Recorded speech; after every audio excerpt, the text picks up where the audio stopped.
Okay, folks, here's a quick review of the 1994 12-inch scale Godzilla figure that was produced by NECA as part of their Godzilla line of figures. This Godzilla figure carries the label of being from the Godzilla vs. Space Godzilla movie on its packaging. Now, as was the case with the Godzilla 2014 figure, there was a bit of assembly required on this figure, since part of his tail was unassembled in the package. This time around, the tail assembly was very easy to accomplish. Okay, it should be noted that even though this figure is advertised on some commercial websites as being in the 12-inch scale, it does stand a little taller than the 2014 Godzilla figure at about 6.5 to 6 3/4 inches high. The 12-inch scale claim comes from measuring the figure from the top of his head to the end of his tail. Okay, most of the articulation joints work nicely right out of packaging. I had a few problems with the left elbow and both of the knees, but now they're moving more smoothly due to some repeated movements.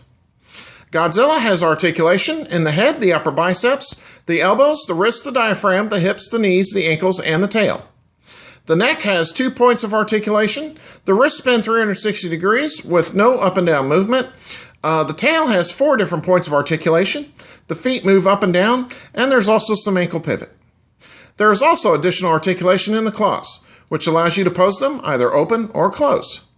There is also jaw articulation that allows you to pose Godzilla's mouth either open or closed. So it goes without saying that there are a lot of posing options with this figure, and I was very pleased to find that out. I was also quite pleased to see the detailing inside his mouth, as it just looks great. It's also worth noting that NECA put some really nice detailing into Godzilla's eyes as well.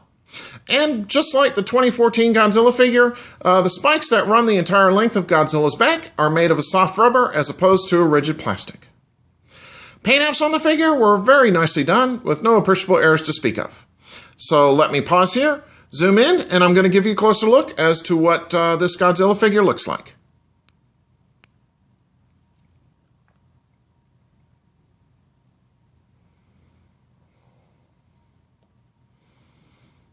Okay. And here's a close-up of what Godzilla looks like with his mouth open. And I think you'll agree, NECA really did a nice job detailing his jaw as well as his tongue. It looks great, don't you think?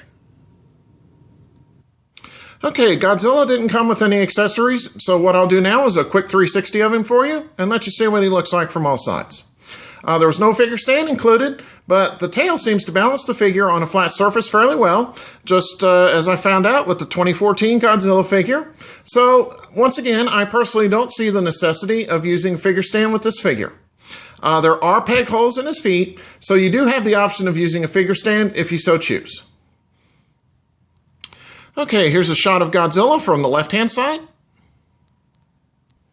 Okay, here's a shot of Godzilla from the rear. Here's a shot of Godzilla from the right-hand side.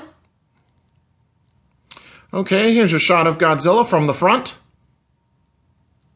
Okay, here's a close-up of what one of Godzilla's claws looks like when it is in the closed position.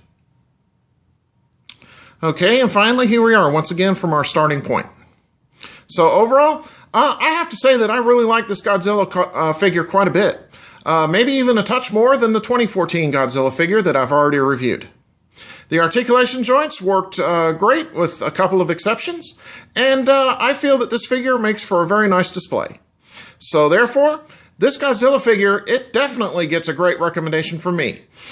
This will once again make for an excellent desk display in a setting such as an office cubicle, as it's definitely ideal for a Godzilla fan to have on display.